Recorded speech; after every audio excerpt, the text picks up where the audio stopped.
Cody Rhodes accepted Solo Sikoa's challenge for an undisputed WWE title match at SummerSlam during Smackdown last week and was brutalized by the Bloodline.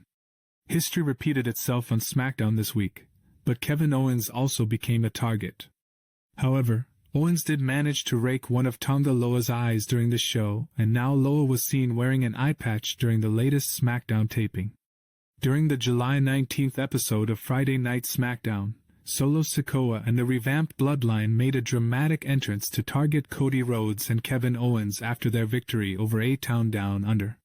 Sikoa and his faction launched a ruthless assault on Rhodes and Owens, following Solo's prior warnings against siding with Rhodes.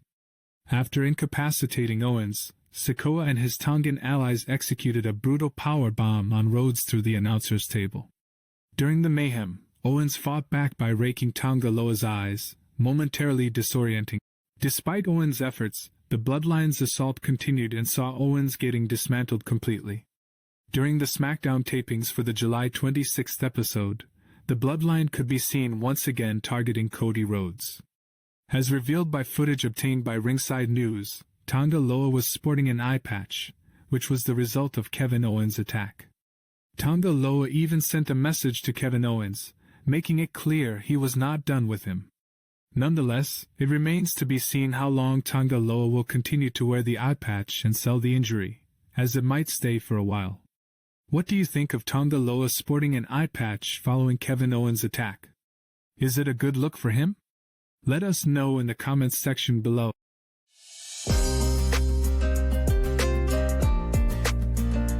The Miz is definitely one of the most established and decorated WWE superstars in the history of the company. In addition to winning several championships in the company, The Miz has seen great success outside the business while being one of the biggest heels in the promotion. That's why he admitted that he would rather be despised in WWE than be a beloved figure. Throughout his WWE career, The Miz has predominantly played the role of a heel, with occasional stints as a babyface. Currently, he is portraying a babyface on Raw, teaming with R-Truth. Although the duo recently lost the WWE World Tag Team titles, they continue to work together. While speaking in a recent interview with WrestleRant Radio, The Miz talked about his experience with playing a babyface and admitted that he isn't quite accustomed to it. He expressed his preference for being a heel, stating that he enjoys being disliked and views it as a sign that he is doing his job well. Miz acknowledged that, after nearly 18 years of being a villain, teaming up with R-Truth, who is universally loved, has been a new experience for him. He praised R-Truth for his versatility and talent, noting how difficult it is to balance humor with seriousness in wrestling. Miz expressed his enjoyment of working with R-Truth and appreciating his contribution to the industry. "No, I'm not used to it at all. People are like, what would you rather be? It's like, I love being hated. A lot of people, some bad guys don't like to be hated. They'll go on X or Instagram and look at the comments to see if they're like, oh, I don't like him, but man, is he cool. Or I don't like him, but man, he's got cool moves. I don't like that. I want people to despise me and can't stand me. That's me doing my job to the best of my ability." Now after, I don't know what, 18 years of being a bad guy, all of a sudden you attach yourself to R-Truth and you're going to be beloved because there is no one more beloved in WWE than R-Truth. People always say like, I'm underrated. I don't think people realize how underrated R-Truth is as a talent. He's been here longer than everybody else and has been able to evolve and make amazing content. Like he's taken seriously, but he also can be funny. That's very difficult to do. Very difficult. Funny is usually you're not taken seriously. You're just a goof. Truth is able to find that fine line, and I'm loving being along with the rides with him. However, The Miz has also expressed uncertainty about competing at the WWE SummerSlam Premium Live event on August 3rd. Nevertheless, it remains to be seen whether The Miz will end up turning heel soon enough, as he made it clear he prefers that role. What are your thoughts on The Miz's preference for being a heel over a babyface? Do you believe he should turn heel again? Share your thoughts in the comments section below.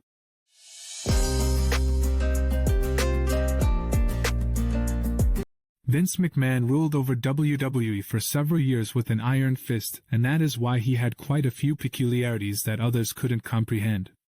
Matt Hardy is one such star who knows how McMahon operates all too well, and it appears he has revealed one infamous gimmick match that McMahon was not a fan of. Cinematic matches are a relatively recent addition to wrestling, despite WWE's early experiments with such presentations dating back to the 90s. Matt Hardy is widely recognized, including by current head of creative Triple H, for advancing the concept with his work. The campy charm of Hardy's Final Deletion match in TNA in 2016 and its WWE follow-up, Ultimate Deletion, in 2018, won many fans over. However, some were taken aback when Michael Cole introduced the WWE segment with an apology for what they were about to show us. While speaking on his Extreme Life of Matt Hardy podcast, Hardy revealed that the apology line was a directive from Vince McMahon, meant to preemptively address potential criticism of the segment's departure from WWE's traditional style. Hardy felt this approach undermined their efforts, arguing that it was counterproductive to promote something while simultaneously discrediting it. "I knew that came from Vince. That was absolutely a Vince line, fed in. They were trying to cover their *** in case it's something that didn't seem like it's up to WWE standards. But I felt like, give us the fairest opportunity to go out and do our thing, and let it be as greatly received as it could possibly be. I felt like it was just very counterproductive."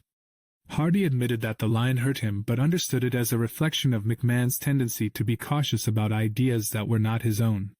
He noted that since Ultimate Deletion was not a Vince McMahon creation, it did not receive the same level of support as WWE's own concepts. Hardy believed that the promotion of the match should have been more positive, given that it was a concept they were trying to integrate into WWE. It wasn't a Vince creation. Because it wasn't a Vince creation, much like a WCW, it's not something that he was probably going to fully get behind. It's a concept that we got over at TNA, but now it's a WWE thing. We're trying to push it and promote it in WWE, so why be counterproductive to something you own? Matt Hardy's vision for the Broken Matt character was never fully realized in WWE, but with TNA's ongoing relationship with WWE, perhaps fans might get to see his broken character return and have a proper end once and for all. Do you believe the Ultimate Deletion deserved better in WWE? Is there a chance of seeing Broken Matt Hardy back in WWE? Let us know in the comments section below.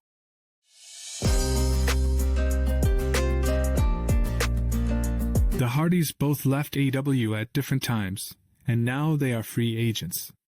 They haven't returned to WWE yet, but they seem to have challenge on the table. Jeff and Matt Hardy have returned to TNA Wrestling, appearing without a contract, which could lead to some interesting developments down the line. A WWE star has called out Matt and Jeff Hardy from TNA Wrestling amidst ongoing crossover appearances between the two promotions. While TNA's Slammiversary already features NXT stars like No Quarter Catch Crew and Wes Lee, an NXT champion has now set his sights on the legendary Hardys.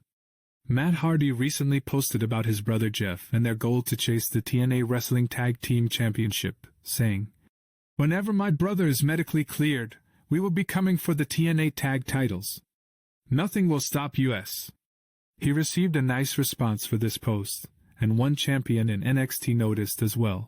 This declaration caught the attention of NXT Tag Team Champion Nathan Frazer, who suggested on Twitter that the Hardys could also come for the NXT titles, writing, "Those aren't the only titles you can come for." As the NXT and TNA wrestling crossovers continue, Joe Hendry is poised to make another appearance. His recent backstage interaction with Gallus hints at an ongoing feud, adding more excitement to the collaboration between the two promotions. You never know if the Hardys will return to WWE, and WWE Hall of Fame inductions are likely in their future either way. What's your take on the Hardys possibly coming back to WWE? Should they retire under a WWE umbrella? Let us know in the comments.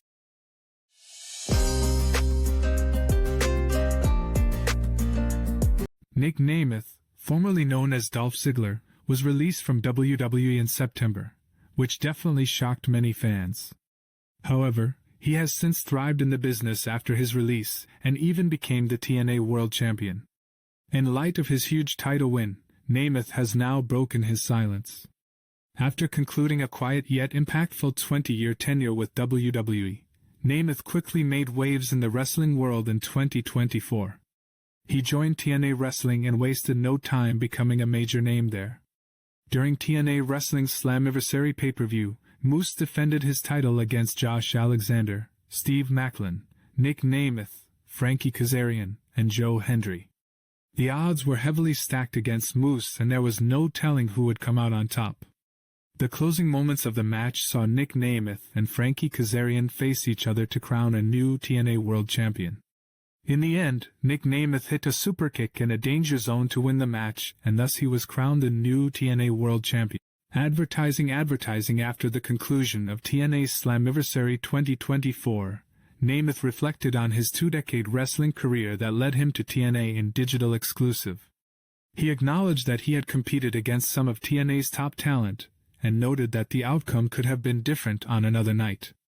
Nemeth talked about the prestige of the TNA World Championship, stating that it represents the highest honor in the industry.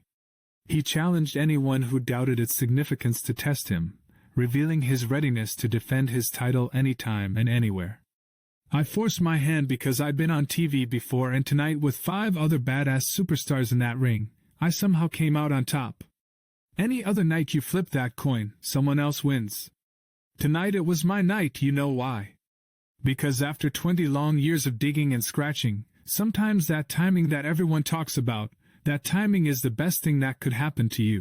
And all of a sudden, TNA on its way to the top just keeps getting better. Look in these eyes and tell me you don't think this.